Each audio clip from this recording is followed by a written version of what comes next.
శుక్లాంబరధరం విష్ణుం శశివర్ణం చతుర్భుజం ప్రసన్నవదనం ఛాయేత్ సర్వవిఘ్నోపశాంతయే. జనకుని ఆగమనం. భరతుని పవిత్ర వచనాలు విని దేవతలు హర్షితులై బాగు బాగు అని ప్రశంసిస్తూ అతనిపై పుష్పవృష్టి కురిపించిరి. ఆ సమయాన శ్రీరాముడు ఇప్పుడు ఏమని చెప్పునో అని అయోధ్యావాసులు సందిగ్ధావస్థలో ఉండరి. కానీ తపోధనులో వనవాసులో మాత్రం శ్రీరాముడు వనములలోనే ఉండడని ఆశించి ప్రసన్న మనస్కులైరి. శ్రీరాముడు మాత్రం సంకోచంతో మౌనంగా ఉండిపోయిను. ప్రభు స్థితిని చూసి సదస్సులెల్లరూ ఉత్కంఠతో ఎదురు చూడసాగిరి. ఇంతలో జనక మహారాజు దూతలచటికి వచ్చిరి. వారి ఆగమన వార్త విని వశిష్ఠుడు వెంటనే వారిని పిలిపించెను. వారు వచ్చి నమస్కరించి మునివేషంలో ఉన్న శ్రీరాముని చూసి విచారపడిరి. జనక మహారాజులకు కుశలమా అని వశిష్ఠుడు వారిని అడిగెను. వారు ప్రణమిలి వినయంతో, స్వామి, మీరు సాదరముగా కుశల ప్రశ్నలు వేయుటయే మాకు శుభంకరము అని అనిరి. స్వామి, కుశలమంతయును కోశలనాథుడైన దశరథునితోనే పోయింది. అందువల్ల జగత్తంతయు అనాథ అయినది. అయోధ్య మిథిలా నగరములు విశేషంగా దిక్కులేనివైనవి. జనకుని దూతలు వశిష్ఠునికి పూర్వ వృత్తాంతం తెలుపుచున్నారు. కోసలాధిపతి అయిన దశరథుడు స్వర్గస్థుడైన వార్త విని జనకపుర వాసులందరూ శోక సంతప్తులై స్పృహను కోల్పోయిరి. ఆ సమయాన విదేహ ప్రభువు దుఃఖంను చూసిన వారెవ్వరూ నిజంగా అతడు విదేహుడు అని నమ్మలేదు. నిజంగా విదేహుడైనచో ఇట్లు శోకాతురుడు కాడు కదా. రాణి అయిన కైకేయి పన్నాగం వినగానే మణిని కోల్పోయిన సర్పం వలె జనక మహారాజు దిక్కుతోచని వాడాయ్యను. భరతునికి రాజ్యాభిషేకం, శ్రీరామునికి వనవాసం, ఈ మాటలు విని జనకుని హృదయం చింతావ్యాకులమయ్యను. పండితులను మంత్రులను పిలిపించి రాజు వారితో బాగుగా ఆలోచించి చెప్పుడు. ఇప్పుడు కర్తవ్యం ఏమి అని అడిగాను. అయోధ్య పరిస్థితిని తెలుసుకుని అయోధ్యకు వెళ్ళుటయా మానుటయా అని రెండు విధంలా వారు సందిగ్ధావస్థకు లోనే ఏమీ చెప్పలేకపోయిరి. అప్పుడు రాజు నిబ్బరం పోని సమర్థులైన 4 గూఢచారులను అయోధ్యకు పంపెను. వారిని ఇట్లా ఆజ్ఞాపించెను. మీరు వెళ్ళి భరతునికి శ్రీరామునేడ సద్భావం కలదా లేక దుర్భావమా కనుగొని రండు. కానీ ఎవరికీ కూడా మీరెవరో తెలియకూడదు. జాగ్రత్త సుమాని వారిని పంపివేచెను. ఆ 4 గూఢచారులు అయోధ్యకు వెడలి భరతుని వైఖరి గురించి తెలుసుకొనిరి.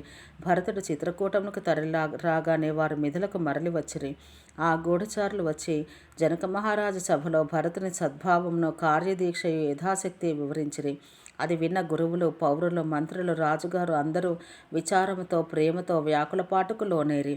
ఇప్పుడు జనకుని ధైర్యం వహించి భరతుని శ్లాఘించి రథ, అశ్వ, గజ పాలకులను, యోధులను, సేనాపతులను పిలిపించను. దేశమును, నగరమును, రాజభవనమును రక్షకుల రక్షణలో ఉంచి తాను శుభముహూర్తం ఎన్నుకొని రథ, అశ్వ, గజాది బలములతో 2 గడియలలో బయలుదేరను.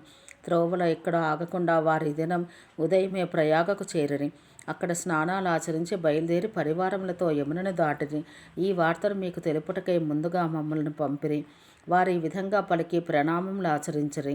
వశిష్ఠుడు వారికి 6-7 మంది భిల్లులను తోడుగా ఇచ్చి పంపెను. జనక మహారాజు యొక్క ఆగమన వార్త విని అయోధ్య పౌరులు సంతోషభరితులైరి. శ్రీరాముడు సంకోచమునకు లోనయ్యను.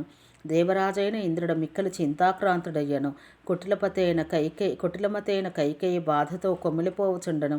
ఆమె తన మనోవ్యధను ఎవరికి చెప్పుకొనగలదు? ఎవరిని దోషిగా నిలపవలను?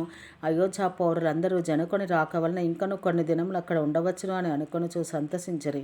ఈ విధంగా ఆ దినం గడిచెను. మర్నాడు ఉదయమున వారందరూ స్నానములు ఆచరించి గణేశుని, గౌరీదేవుని, త్రిపురారిని, సూర్యుని ఆరాధించిరి. పిమ్మట పురుషులు చేతులు జోడించి, స్త్రీలు తమ కొంగులను పట్టుకొని విష్ణువును ప్రార్థించిరి. శ్రీరాముడు రాజుగా, సీతమ్మ రాణిగా, అయోధ్యానగరం ఆనందంతో అలరారుగాక, సమాజంలో సుఖశాంతులతో వర్ధిల్లుగాక, శ్రీరాముడు భరతుని యువరాజుగా చేయునుగాక. ఈ ఆనందామృతాబ్దిలో మునిగి ప్రతి వ్యక్తియు తన జన్మను సఫలము నడుచుకొనుగాక. గురువు, సమాజము, సోదరులతో కూడి అయోధ్య రామరాజ్యంగా వెలసిల్లుగాక. శ్రీరాముడు రాజుగా ఉన్నప్పుడే మేము అయోధ్యలో అసువులు వేడుదముగాక. ఈ విధంగా అందరూ కోరుకొనిరి. అయోధ్యావాసుల స్నేహమయ వాక్కులు విని జ్ఞానులైన మునీశ్వరులు వారి ముందు తమ యోగ వైరాగ్యములు తక్కువగా భావించిరి. ఈ విధంగా నిత్యకర్మానుష్ఠానములు ఆచరించి అయోధ్యావాసులు పులకిత గాత్రులైరి. శ్రీరాముని ముందు సాగిలపడిరి.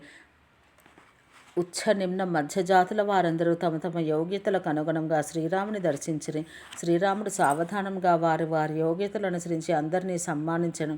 అందరూ కృపాలువైన శ్రీరాముని ఇట్లు ప్రశంసించిరి. బాల్యం నుండి అబ్బిన అలవాటు ప్రకారం శ్రీరాముడు వారి వారి ప్రేమాదరములు గుర్తించి ప్రజల తగిన రీతిగా మసలుకొనును. శ్రీ రఘునాథుడు సౌశీల్య వినయ సంపన్నుడు, సుందర ముఖనేత్రమును కలవాడు, సరళ స్వభావుడు. శ్రీరాముని అనంత సుగుణ గణములను కొనియాడుచు ప్రజలు ప్రేమమగ్నులైరి, తమ భాగ్యములకు పొంగిపోయిరి. శ్రీరామునిచే ఆత్మీయులుగా భావింపబడు తమ వంటి అదృష్టవంతుల జగత్తులో అరుదుగా ఉందురు అని అనుకొనుచుండరి. ఆ సమయాన మిథిలాధిపతి అయిన జనక మహారాజు వచ్చుచున్నాడని విని అందరూ ఆనందించుచుండరి. సూర్యవంశ భాస్కరుడగు శ్రీరామచంద్రుడు అందరితో కూడి తానును గౌరవభావంతో నిలబడెను. ఓం శాంతి శాంతి శాంతి.